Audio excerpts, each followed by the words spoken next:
Nobrieduša cilvēka 6 pazīmes. Pirmā pazīme.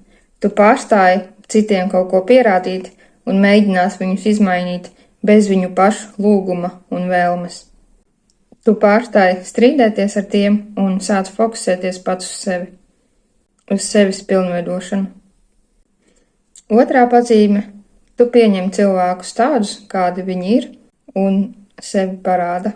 Tu saproti, ka mēs šeit uz zemes esam katrs atšķirīgi, ar savām vēlmēm, savām prasmēm, savu izskatu. Tu vienkārši to saproti, ka tas tā ir, ka cilvēki ir dažādi. Trešā pazīme. Tu skaidri apzinies, ka tavas paša iekšējās problēmas un personīgo dzīvi atrisināt vari tikai un vienīgi tu pats, un tu pats uzņemies šo problēmu risināšanu. Ceturtā pazīme. Tu nepieķeries cilvēkiem, nepieķeries apstākļiem un nepieķeries notikumiem. Tu proti labi pieņemt situāciju, atlaist un doties tālāk. Piektā nobrieduša cilvēka pazīme ir tā, ka tu priekšroku dod mieram, nevis drāmai, konfliktiem, nesaskaņām, strīdiem. Un pēdējā 6. nobrieduša cilvēka pazīme ir tā, ka tu neuztver lietas personīgi. Tu saproti, ka tas, ko citi cilvēki saka, ir stāsts par viņu pašu personīgo pieredzi, par to, kā viņi redz situāciju, kā viņi redz pasauli, un tu saproti, ka mēs katrs pasauli redzam tā, kā mēs esam pieraduši redzēt. Un katram ir savs pasaules redzējums, katram ir savu uztveri. Viss ir subjektīvi. Tagad visas 6 nobriedušu cilvēku pazīmes ir zināmas, atliek vien doties un praktizēt to dzīvē. Tā jau ļoti vienkārši noklausies informāciju, izlasi kādu labu grāmatu, noskaties video un vienkārši praktizē to dzīvē. Vai arī paklausies kādus ieteikumus, ko tev kāds draugs saka, paklausi un viss.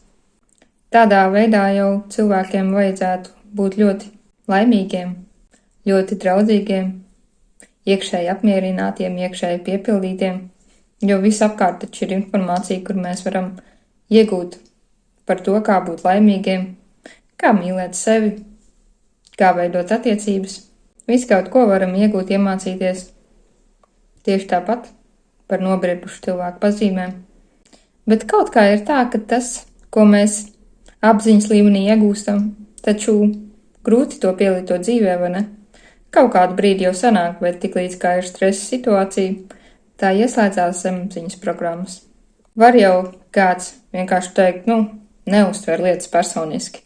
Kāpēc tu sabēdājies, kāpēc tu sadusmojies, kāpēc tevi tas tik ļoti uzvilka, kāpēc tevi tik ļoti aizskāra? Vienkārši neuztver personīgi un viss.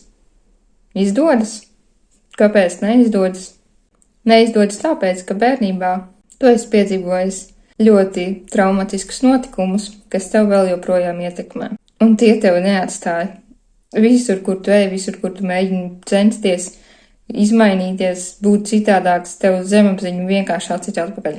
Kaut kādu brīdi tu vari mēģināt neuztvert personiski, kaut kādu brīdi tu vari mēģināt nepierādīt citiem cilvēkiem kaut ko par sevi, bet zemapziņā tad programmas ir palikušas.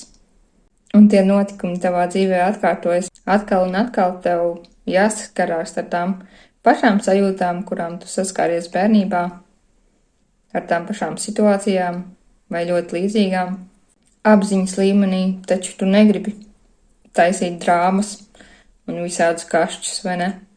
Bet tad, kad iestājas kāda stresa situācija, tevi ieslēdzas automatiskās reakcijas. Un šīs reakcijas ir tieši tādas, kādas tu esi redzējis bērnībā. Un par citu cilvēku pieņemšanu, vai izdodas pieņemt citu cilvēkus, it kā jau apziņas līmenī saprotam, ka katrs ir dažāds un visus vajadzētu pieņemt. Bet kā ir ar reālo dzīvi, kā ir ar pielietošanu, tiklīdz kā iestājas kāda stresa situācija, tā tev zemapziņā ieslēdzas saikne starp kādu cilvēku, un tev notiek asociācija.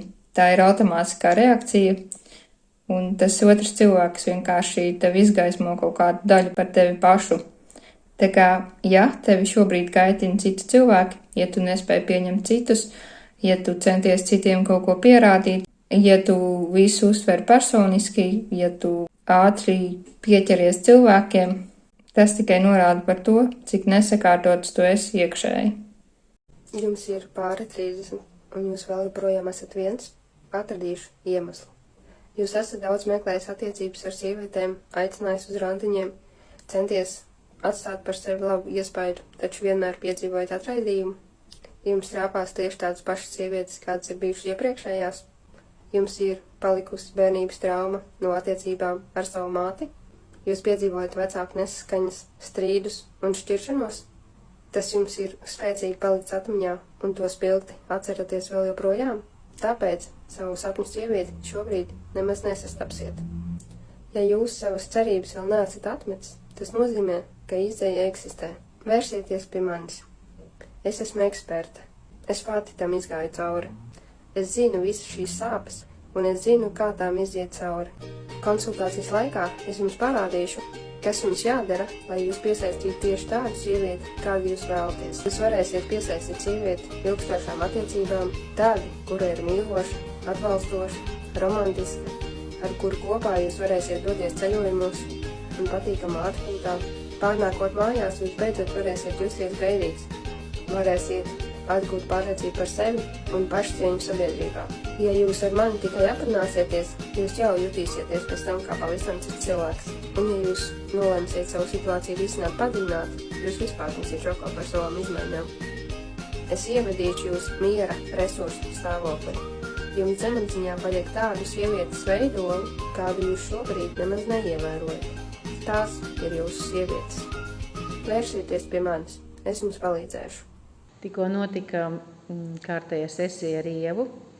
Atkal strādājam pie manām emocijām un sajūtām, kas man ikdienā traucē dzīvot.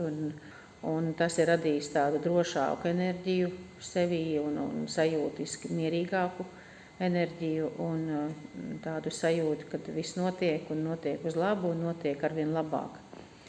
Ir pazudis šis emocionālais trauksmainais fons, rādīsies iedvesmu un vēlmi virzīties uz priekšu. Paldies, Ieva!